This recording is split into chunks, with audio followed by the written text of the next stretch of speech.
1/2 અને 1/3 સરાસરી શોધો। बराबर। હવે જ્યારે બે સંખ્યા હોય અને એની આપણે સરાસરી લેવી હોય તો શું કરીએ આપણે? તો કે બંનેનો સરવાળો છેદમાં કેટલા કરી નાખ્યા? 2। બંનેનો સરવાળો છેદમાં કેટલા કરી નાખ્યા? 2। બરાબર। અહીંયા એની જગ્યાએ આપણને કેટલા આપેલા છે? 1/2 અને બીની જગ્યાએ કેટલા આપેલા છે? 1/3। વચ્ચે પ્લસ કરશું આપણે અને છેદમાં કેટલા રાખશું? 2। બરાબર। હવે અહીંયા વિષમછેદી છે એટલે ક્રોસવાળી મેથડ આપણે એપ્લાય કરશું। બરાબર। ક્રોસવાળી મેથડ એપ્લાય કરશું તો 3 એકુ 3, 2 એકુ 2 અને નીચે 3 દુના 6। બરાબર। અને આ છેદમાં 2 તો છે જ। બરાબર। 3 એકુ 3, 2 એકુ 2 અને 3 દુના 6 એ આપણે કરેલું છે। બરાબર। હવે અહીંયા જોવા જઈએ તો 3 ને 2 કેટલા થશે? 5। આ 6 છે એ નીચે ગુણાશે કારણ કે અંશનો છેદ ક્યાં જાય? છેદમાં જાય એટલે 6 ના 2 સાથે ગુણાશે એટલે કેટલા થઈ જશે? 12। એટલે આપણો જે આન્સર આવશે એ કેટલો આવશે? 5/12 આવશે। કેટલો આવશે? 5/12। બરાબર। તો અહીંયા ઓપ્શન ડી છે એ સાચો આન્સર છે। નેક્સ્ટ ક્વેશ્ચન, નીચેનામાં બાજુઓના માપની દ્રષ્ટિએ કયો ત્રિકોણ શક્ય નથી? બરાબર। હવે બાજુઓના માપ આપેલા છે આપણને। બરાબર। ત્રણેય બાજુઓના માપ આપેલા છે એમાંથી કયો ત્રિકોણ શક્ય નથી? હવે અહીંયા આપણે ત્રિકોણના એક ગુણધર્મ છે કે કોઈ પણ બે બાજુનો સરવાળો કરો એ ત્રીજી બાજુના માપ કરતાં કેવો હોવો જોઈએ? વધારે હોવો જોઈએ। કોઈ પણ બે બાજુનો સરવાળો કરો એ ત્રીજી બાજુ કરતાં હંમેશા કેવો હોવો જોઈએ? વધારે હોવો જોઈએ, તો જ ત્રિકોણ શક્ય છે। બરાબર। હવે અહીંયા આપણે ઓપ્શન્સ પહેલો ચેક કરીએ। બરાબર। પહેલો ચેક કરીએ તો તમે જોશો 2 + 3 અને અહીં ગ્રેટર દેન આપણે 5 કરીએ તો ન થાય કારણ કે 2 ને 3 કેટલા થઈ જાય? 5। તો આ 5 કરતાં મોટા હોવો જોઈએ એટલે કે 6, 7, 8 કોઈ પણ હોઈ શકે પણ બે સરખા હોવા જોઈએ નહીં। એનો મતલબ એમ પહેલો જ ઓપ્શન છે એ કેવો છે કે જે ત્રિકોણ શક્ય નથી? તો પહેલો ઓપ્શન છે ખોટો છે કારણ કે અહીંયા 2 + 3 કોઈ પણ બે બાજુનો સરવાળો છે એ ત્રીજી બાજુ કરતાં મોટો હોવો જોઈએ પણ આ તો શું થઈ ગયું? બરાબર થઈ ગયું। કેવું થઈ ગયું? બરાબર। તો અહીંયા પહેલો જે છે એ શક્ય નથી। બાકીના 3 ઓપ્શન્સ તમે ચેક કરી શકો છો। કોઈ પણ બે બાજુનો સરવાળો કરશો એ હંમેશા ત્રીજી બાજુ કરતાં વધારે જ આવશે। ક્લિયર? ક્વેશ્ચન, આપેલી સમય સંખ્યાઓને ચડતા ક્રમમાં ગોઠવો। બરાબર। ચડતા ક્રમમાં એટલે કે પહેલાં નાની સંખ્યા આવશે પછી એનાથી મોટી, એનાથી મોટી, એનાથી મોટી, એ રીતની આપણે સંખ્યા લેવાની છે। બરાબર। તો કઈ કઈ સંખ્યાઓ આપેલી છે આપણને? -3/7, -3/2, -3/4, -3/11। હવે અહીં તમે જોશો તો અંશ કેવો છે? સમાન છે। અંશ કેવો છે? સમાન। બરાબર। એટલે અંશ જ્યારે સમાન હોય ત્યારે નીચે જેમ છેદ મોટો એમ નંબર કેવો થશે? નાનો થશે। નીચે જેમ છેદ મોટો તેમ નંબર કેવો થશે? નાનો થશે। બરાબર। તે આપણે એક સંખ્યા રેખા વડે સમજીએ। બરાબર। આ સંખ્યા રેખા છે એમાં આપણે 0 થી લઈ અને અંશમાં બધામાં -3 લખી નાખ્યા, નીચે આપણે 1, 2, 3, 4, 5, 6, 7, 11 સુધી લખી નાખ્યા છે। હવે તમે જોશો તો -3/2 એ પહેલાં આવશે, પછી -3/4 આવશે, પછી -3/7 આવશે અને પછી -3/11 લાસ્ટમાં આવશે। હવે આપણે 0 થી જેમ જેમ આપણે ડાબી બાજુ જઈએ એમ કેવા થતા જઈએ? સંખ્યા કેવી થતી જાય? નાની થતી જાય। કેવી થતી જાય? નાની। ઇટ મીન્સ કે ચડતો ક્રમ જોતો હોય તો પહેલાં આપણે નાની સંખ્યા લેશું તો પહેલાં કોણ આવશે? -3/11, પછી કોણ આવશે? -3/7, પછી -3/4, પછી -3/2। એટલે કે સૌથી મોટી સંખ્યા છે એ -3/2 છે અને સૌથી નાની છે એ કેવી છે? -3/11 છે। ઓકે।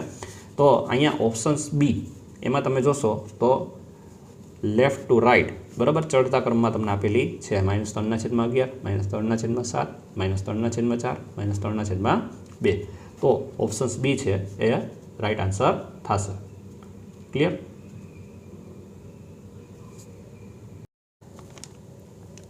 આપેલ આકૃતિની ધાર, ફલક, શિરોબિંદુ અનુક્રમે સંખ્યાઓ છે।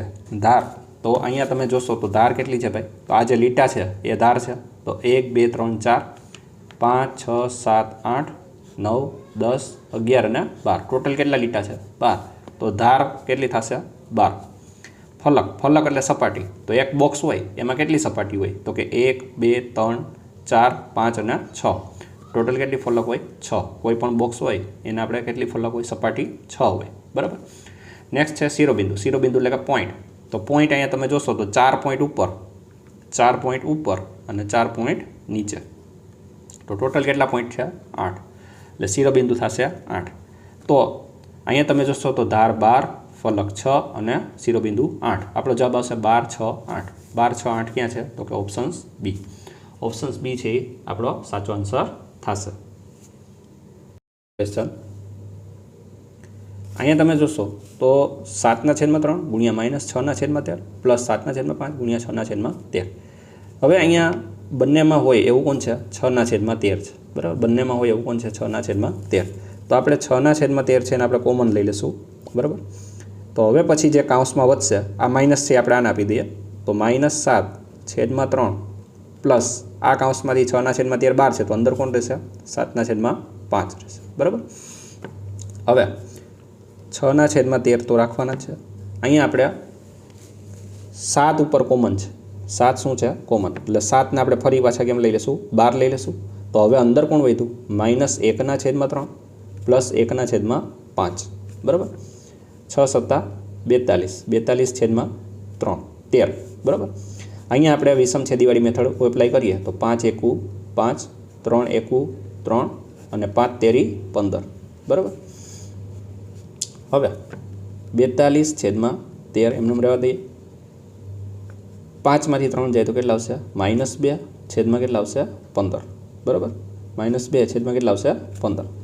હવે અહીંયા જોવા જઈએ તો આપણે છેદ ઉડાડીએ તો 15 અને 42નું રિલેશન છે. બરાબર, તો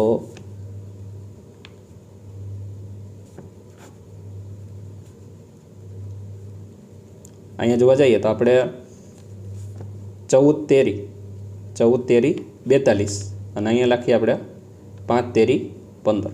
બરાબર, તો અહીંથી ઉડી હશે 3 ઉડી હશે. બરાબર, અને ઉપર કોણ વધ્યું? તો કે 14 અને 2. તો 14 દુ કેટલા થશે? 28 અને નીચે કેટલા આવશે?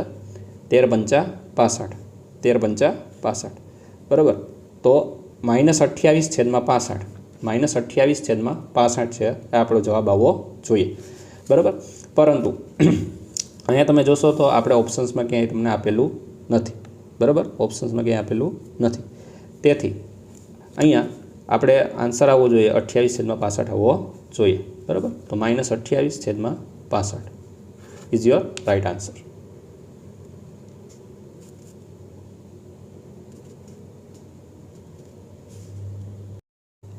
Next question. એક નિયમિત બહુકોણ કે જેના પ્રત્યેક બહિષ્કોણનું માપ 60 અંશ હોય તો તેને ખાલી જગ્યા કહે છે. બરાબર, હવે અહીંયા આપણે બહિષ્કોણનું માપ આપેલું છે તો બહિષ્કોણના માપ ઉપરથી આપણે બાજુની સંખ્યા ગોતવી પડશે. તો એક સૂત્ર છે, બાજુની સંખ્યા બરાબર 360 છેદમાં બહિષ્કોણનું માપ. બરાબર, તો અહીંયા આપણે 360 છેદમાં બહિષ્કોણનું માપ. બહિષ્કોણ કેટલા આપેલા છે? આપણને 60 ડિગ્રી આપેલા છે. બરાબર, તો અહીંયા 0 0 ઉડી જશે. 36ના 6 સરખા ભાગ પાડો એટલે કેટલો જવાબ આવશે? 6. કેટલી બાજુ આવશે? 6. તો 6 બાજુ હોય તેવો કયો ઓપ્શન આવશે? ષટકોણ. કયો આવશે? ષટકોણ. તો આપણો આન્સર આવશે સી, કે જેના પ્રત્યેક બહિષ્કોણનું માપ 60 ડિગ્રી હોય તો તે શું હશે? નિયમિત ષટકોણ હશે. શું હશે? નિયમિત ષટકોણ. ક્લિયર? ક્વેશ્ચન. ભાષા આપણને આપેલી છે અહીંયા અને વિદ્યાર્થીઓની સંખ્યા આપેલી છે. બરાબર, તો ગુજરાતી ભાષા ધરાવતા હોય તેવા કેટલા છે? 40 વિદ્યાર્થી. અંગ્રેજીવાળા 12, ઉર્દૂવાળા 9, હિન્દીવાળા 7 અને સિંધીવાળા 4. આપેલી માહિતીના આધારે ઉર્દૂ ભાષા બોલતા હોય તેવા વિદ્યાર્થીઓની ટકાવારી શોધવાની છે. બરાબર, તો અહીંયા તમે જોશો તો ઉર્દૂ બોલતા હોય તેવા કેટલા છે? 9 વિદ્યાર્થી છે. કેટલા છે ભાઈ? 9. તો અહીંયા આપણે ઉર્દૂ ભાષા બોલતા હોય એવા 9 વિદ્યાર્થી. કેટલામાંથી? તો કે ઓવરઓલ આપણે આનો સરવાળો કરીએ. ઓવરઓલ આપણે સરવાળો કરીએ તો 40 ને 12 52 ને 9 61 61 ને 7 68 68 અને 4 72. એટલે કે 72 વિદ્યાર્થીમાંથી 9 વિદ્યાર્થી એવા છે કે જેને શું પસંદ છે અથવા તો કઈ એની ભાષા છે? તો કે ઉર્દૂ લેંગ્વેજ પસંદ છે. બરાબર, હવે આની આપણે ટકાવારી શોધવી છે એટલે આપણે ગુણ્યા કેટલા કરશું ભાઈ? 100. ગુણ્યા કેટલા કરશું આપણે? 100%. બરાબર, ચાલો હવે 9 અને 72નું રિલેશન આપણને ખ્યાલ છે. 9 × 8 = 72. 9 9 કેન્સલ થઈ જશે એટલે ઉપર રહ્યા 100 અને નીચે રહ્યા 8. બરાબર, તો 100 અને 8, 100ના 8 સરખા ભાગ પાડો, 100ના 8 સરખા ભાગ પાડો તો કેટલા આવશે? 12.5% આવશે. કેટલા આવશે ભાઈ? 12.5%. બરાબર. તો આપણો આન્સર આવશે 12.5%. ક્લિયર? નેક્સ્ટ ક્વેશ્ચન, 6, 9 અને 15 વડે નિશેષ ભાંગી શકાય તેવી નાનામાં નાની પૂર્ણ સંખ્યા કઈ છે? બરાબર. તો નાનામાં નાની પૂર્ણ સંખ્યા આપણને પૂછી લે છે એટલે આપણે લસ્સા લેવાના છે. શું લેવાનું છે? લસ્સા. બરાબર. તો 6, 9 અને 15ના આપણે લસ્સા લેશું. તો અહીંયા ભાગ ચલાવીએ. 2 તેરી 6, 9ના 9, 15ના 15. હવે પછી ભાગ આવશે 3થી. 3 એકુ 3, 3 તેરી 9, 3 પંચા 15, 3 એકુ 3, 5ના 5 અને 5 એકુ 5. તો આનો આપણે લસ્સા લેવા જઈએ તો કેટલા થશે? તો કે 2 તેરી 6, 6 તેરી 18, 18 પંચા 90. એટલે કે આનો જે લસ્સા LCM છે એ આપણને કેટલો મળ્યો? 90 મળ્યો. કેટલો મળ્યો? 90. ઇટ મીન્સ કે આનો મતલબ એવો થયો કે 6, 9 અને 15થી ભાંગી શકાય તેવી નાનામાં નાની સંખ્યા કઈ થઈ? 90 થઈ. કઈ થઈ? 90. બરાબર. તો આપણો આન્સર આવશે C, 90. Clear? Next question, Tanuja શાળા બાગમાં એક હારમાં 4 છોડ રોપ્યા છે. તેણીએ 2 છોડ વચ્ચે 3/4 મીટરનું અંતર છોડ્યું છે. તો પ્રથમ અને છેલ્લા છોડ વચ્ચેનું કેટલું અંતર થાય? બરાબર. પ્રથમ અને અંતિમ છોડ વચ્ચેનું આપણે અંતર શોધવાનું છે. તો અહીંયા આપણે સમજીએ તો કેટલા છોડ રોપવાના છે ભાઈ? તો કે 4 છોડ. બરાબર. તો આ 4 છોડ રોપવાના છે. આ 4 છોડ વચ્ચેનું અંતર 3/4, 3/4, 3/4 છે. બરાબર. તો પ્રથમ અને અંતિમ, પ્રથમ એટલે કે આ પહેલો છોડ છે અને આ છેલ્લો છોડ છે એની વચ્ચેનું આપણે ટોટલ અંતર શોધવાનું છે. તો કુલ અંતર શોધવા માટે આપણે શું કરશું? 3/4 વત્તા 3/4 વત્તા 3/4. બરાબર ને? કારણ કે આ બધા વચ્ચે સરખું અંતર છે. તો આપણે 3/4 પ્લસ 3/4 પ્લસ 3/4. બરાબર. હવે અહીં આપણે સમછેદીવાળી મેથડ એપ્લાય કરીએ તો સેન્ટરમાં 4, ઉપર 3 વત્તા 3 વત્તા 3, 3 વત્તા 3 વત્તા 3 એટલે કે 9/4. 9/4. હવે આને આપણે મિશ્રમાં લેવું હોય તો આપણે કઈ રીતે લઈએ ભાઈ? તો કે 4 દુ 8 અને 1 9, 4 દુ 8 અને 1 9. બરાબર. તો અહીંયા આપણે પાસે આ આન્સર આવ્યા છે. હવે તો આપણે ઓપ્શન્સમાં જોવા જઈએ તો 9/4 છે એ અહીંયા પણ છે અને 2.1/4 એ પણ છે. એટલે કે આ સાદા અપૂર્ણાંકમાં છે, અશુદ્ધમાં, અને આ મિશ્ર અપૂર્ણાંકમાં છે. બંને આન્સર અહીંયા સાચા થશે. બરાબર. તો આ ક્વેશ્ચનના બંને આન્સર છે એ કેવા થશે? સાચા થશે. ક્લિયર?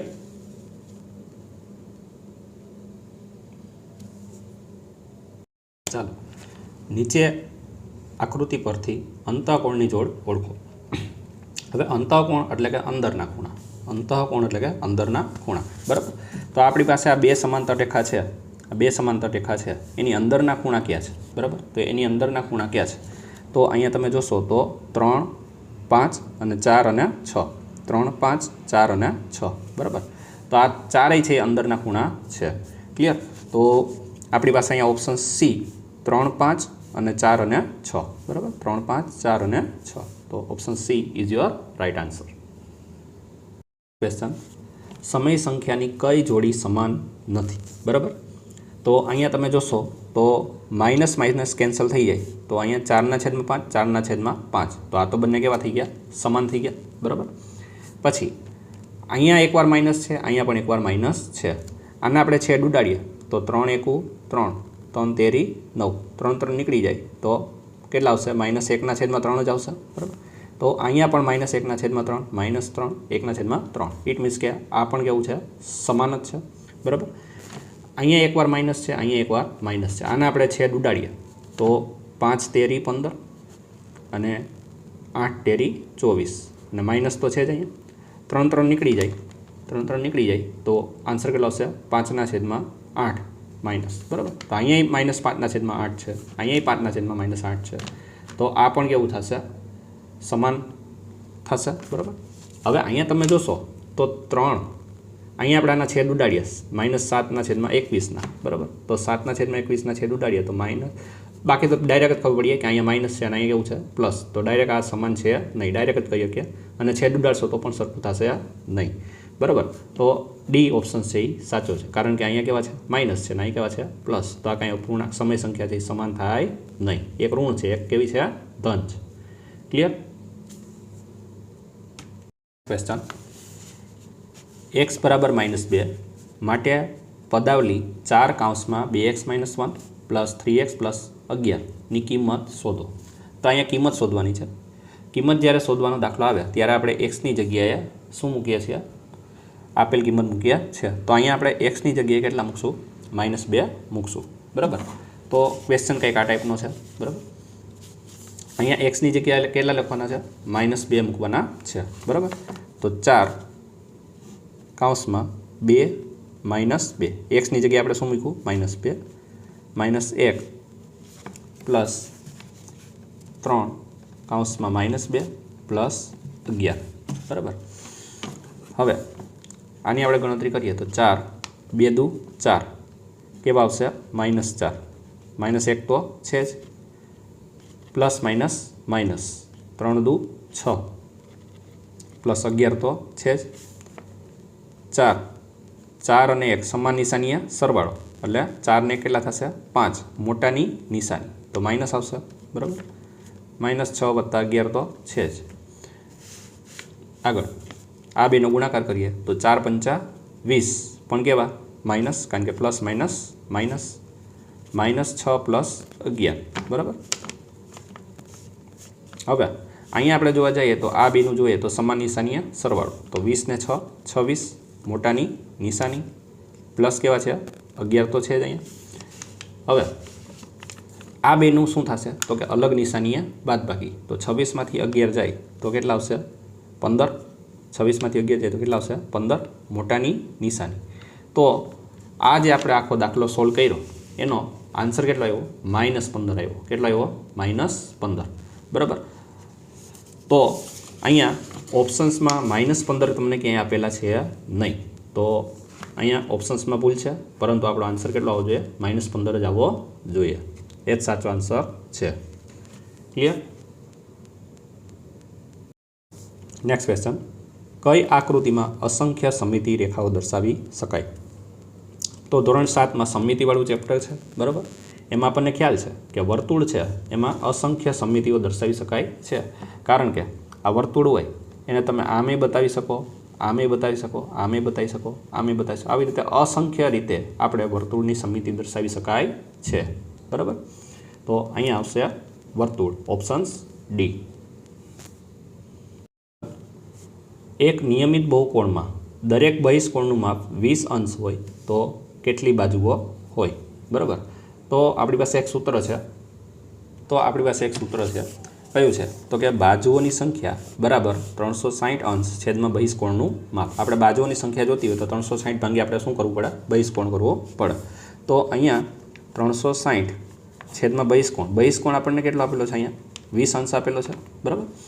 હવે આ 0 0 આપણે ઉડાડી દઈએ તો 36ના 2 ભાગ પાડો, 36ના 2 સમાન ભાગ પાડો તો કેટલા ભાગે આવે? 18 આવે. કેટલા આવે? 18. ઇટ મીન્સ કે આ જે બહુકોણ છે એની કેટલી બાજુ હશે? 18 બાજુ હશે. કેટલી બાજુ હશે? 18 બાજુ હશે. ઇટ મીન્સ કે options B is your right answer. એક શાળામાં 640 વિદ્યાર્થીઓ હાજર છે. પીટીની કવાયતમાં તમામ વિદ્યાર્થીઓ એવી રીતે ઊભા રાખ્યા છે કે જેથી હાર અને સ્તંભની સંખ્યા સમાન રહે, તો કેટલા વિદ્યાર્થીઓ ગોઠવણની બહાર રાખવા પડશે? બરાબર. હવે અહીં ક્વેશ્ચન શું કહેવા માગે છે? તો કે એક પીટીની કવાયત છે, બરાબર છે. તો એમાં તમારે સ્ટુડન્ટ્સને એ રીતે ઊભા રાખવાના છે કે જેથી હાર અને સ્તંભમાં જે વિદ્યાર્થીઓ ઊભ્યા છે એ કેવી હોય? સંખ્યા કેવી હોય? સરખી સંખ્યા હોય. કેવી સંખ્યા હોય? સરખી. એટલે કે 5 વિદ્યાર્થી આમ ઊભા હોય તો 5 વિદ્યાર્થી આમે લાઈન હોવી જોઈએ, એટલે 5 આડી લાઈન હોય તો 5 ઊભી લાઈન પણ હોવી જોઈએ, એવું અહીંયા ક્વેશ્ચનમાં કહેવા માગે છે. કુલ કેટલા વિદ્યાર્થી છે? 640 વિદ્યાર્થી છે. કેટલા છે ભાઈ? 640, બરાબર. તો 640 હોય, 640 વિદ્યાર્થી, એની આસપાસ આપણે જે વર્ગ આવતો હોય એ કયો છે? 625 છે. કેટલો છે? 625. 640ની આસપાસ કોઈ વર્ગ આવતો હોય, પૂર્ણ વર્ગ સંખ્યા આવતી હોય, એ કઈ છે 625. 625 છે એ કોનો વર્ગ છે? તો કે 25નો વર્ગ છે. કેનો વર્ગ છે? 25. બરાબર, 625 છે એ કોનો વર્ગ છે? 25નો વર્ગ છે. તો આના પરથી આપણને શું ખ્યાલ આવે?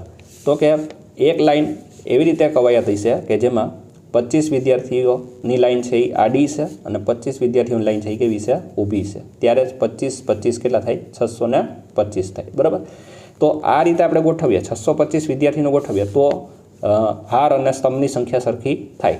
બરાબર, પણ હવે આપણી પાસે વિદ્યાર્થીઓ કેટલા આપેલા છે? અહીંયા 640 વિદ્યાર્થી આપેલા છે, પણ વ્યવસ્થિત ગોઠવણી કરવી હોય તો કેટલા જોઈએ? 625. તો 640માંથી 625 બાદ કરીએ તો કેટલા વધે? 15 વિદ્યાર્થી વધે. કેટલા વિદ્યાર્થી વધે? 15. તો આ 15 જે વિદ્યાર્થી રહી ગયા એ લોકો પીટીમાં આપણે કવાયતમાં એને ગોઠવી શકીએ નહીં, કારણ કે આપણે અહીંયા શું કરવું છે? હાર અને સ્તંભની સંખ્યા સરખી કરવી છે. તો તમને અહીંયા એ જ પ્રશ્ન પૂછેલો છે કે કેટલા વિદ્યાર્થીઓને ગોઠવણની બહાર રાખવા પડે? તો આપણો આન્સર આવશે 15 વિદ્યાર્થીઓને આપણે બહાર રાખવા પડશે, તો જ આપણે વ્યવસ્થિત ગોઠવણી કરી શકીએ. ક્લિયર? મનીષે તેના પગારમાંથી 75% રકમ વાપર્યા પછી તેની પાસે 3000 બાકી રહ્યા, તો તેનો પગાર કેટલો હશે? બરાબર, તો હવે પહેલાં તો આપણે મનીષનો કુલ પગાર આપણે અહીંયા લખી નાખીએ. મનીષનો કુલ પગાર, જેને આપણે 100% સમજી લઈએ. શું સમજી લઈએ ભાઈ? 100%. હવે કોઈ પણ પગાર હોય એની આપણે બે વસ્તુ હોય. બરાબર, એક તો કાં તો આપણે ખર્ચ કરી શકીએ અને કાં તો આપણે એનું શું કરીએ? બચત કરી શકીએ છીએ. બરાબર, હવે અહીંયા તમને જે ક્વેશ્ચન આપેલો છે એમાં 75% રકમ છે એ વાપરી નાખી છે. એટલે પર્સન્ટેજમાં જોવા જઈએ તો કેટલા ટકા રકમ વાપરી નાખી? 75% રકમ વાપરી નાખી છે. તો બચત કેટલા ટકા થઈ છે? 25% રકમ બચત થઈ છે. બરાબર, કારણ કે 75 અને 25 કેટલા થઈ જાય? 100% થઈ જાય. હવે 3000 રૂપિયા બાકી રહ્યા, એટલે કે આ પગારમાંથી 3000 બચી આવી છે. બરાબર, તો 3000 છે એ રૂપિયા બચેલા છે, એટલે 3000 આપણે અહીંયા રાખી દઈએ.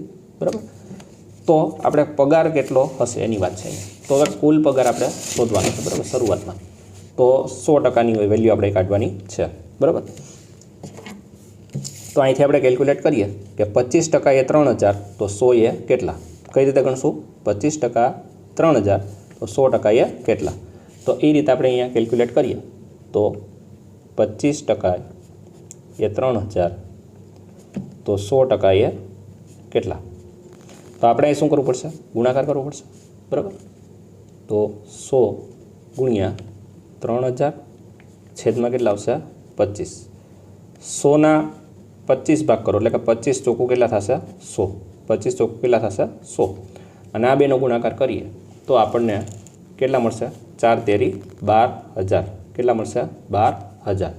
બરાબર, એટલે કે શરૂઆતમાં મનીષની જે સેલેરી છે એ કેટલી આવશે? 12000 આવશે. કેટલી આવશે? 12000 આવશે. ક્લિયર? તો અહીંયા આન્સર છે એ વિકલ્પ ડી છે. 12000 રૂપિયા મનીષની શરૂઆતમાં પગાર હશે. ક્લિયર? એક લંબઘનની લંબાઈ mn, પહોળાઈ mp² અને ઊંચાઈ m²n² p છે, તો તેનું ઘનફળ શોધો. બરાબર, તો અહીંયા લંબઘનનું ઘનફળ આપણે શોધવાનું છે. તો એનો આપણને ફોર્મ્યુલા ખ્યાલ છે. લંબઘનનું ઘનફળ બરાબર LBH, એટલે કે લંબાઈ ગુણ્યા પહોળાઈ ગુણ્યા ઊંચાઈ. તો લંબાઈ આપણને કેટલી આપેલી છે? mn. પહોળાઈ કેટલી આપેલી છે? તો કે mp². અને ઊંચાઈ તમને કેટલી આપેલી છે? m²n² p આપેલી છે. બરાબર, હવે આનો આપણે ગુણાકાર કરીએ તો m અહીંયા એકવાર, અહીંયા એકવાર અને અહીંયા 2 વાર, એટલે m ટોટલ કેટલી વાર આવ્યા? 4 વાર આવ્યા. બરાબર, n એકવાર અને અહીંયા 2 વાર, એટલે n કેટલી વાર આવ્યા? ટોટલ 3 વાર આવ્યા. p અહીંયા 2 વાર છે, અહીંયા 1 વાર છે, તો p નો અહીંયા શું આવશે? ઘન આવશે. બરાબર, તો આપણો આન્સર આવશે ઘનફળનો m⁴, n⁴, p⁴. ઓકે, તો એવો આન્સર છે ઓપ્શન સીમાં. બરાબર, તો ઓપ્શન સી આપણો સાચો આન્સર થશે.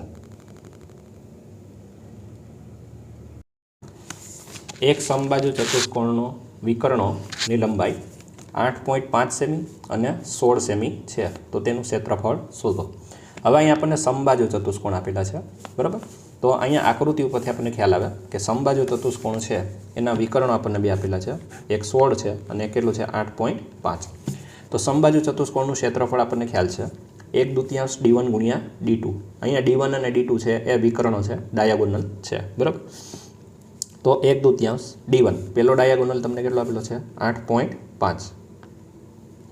બીજો ડાયાગોનલ કેટલો આપેલો છે તમને 16 સેમી આપેલો છે, બરાબર. હવે અહીંથી આપણે પોઈન્ટ રિમૂવ કરીએ તો 1/2 85 કેટલા લખશો આપણે 10 ગુણ્યા 16. હવે આપણે 16ના અડધા કરી નાખીએ તો કેટલા થશે 8. 16ના અડધા કરી નાખીએ તો કેટલા થશે 8. હવે આપણે 85 ગુણ્યા 8 કરીએ, 85 ગુણ્યા 8 કરીએ તો કેટલા થશે 8 5 40 વધી પડી 4 8 64 ને 4 68 એટલે કે 68 અને 0 તો છે જ, છેદમાં છે 10. 0 0 ઉડી જાય તો આપણો આન્સર આવશે 68 આવશે. કેટલો આવશે 68 સેન્ટીમીટર સ્ક્વેર, બરાબર. તો આ સમબાજુ ચતુષ્કોણ છે એનું ક્ષેત્રફળ આપણને કેટલું મળશે 68 સેન્ટીમીટર સ્ક્વેર મળશે, બરાબર. તો આપણો આન્સર આવશે 68. ક્લિયર?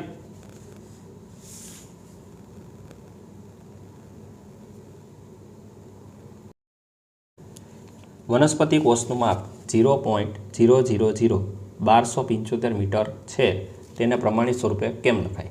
હવે આપણને ખ્યાલ છે કે પ્રમાણિત સ્વરૂપમાં પોઈન્ટ પહેલાં એક અંક આવે, બરાબર. પ્રમાણિત સ્વરૂપના આપણને સ્ટાન્ડર્ડ ફોર્મ ખબર છે, શું આવે a.bc ગુણ્યા 10 ઉપર x ઘાત. આ ફોર્મેટમાં આપણે લાવવાનું છે, બરાબર.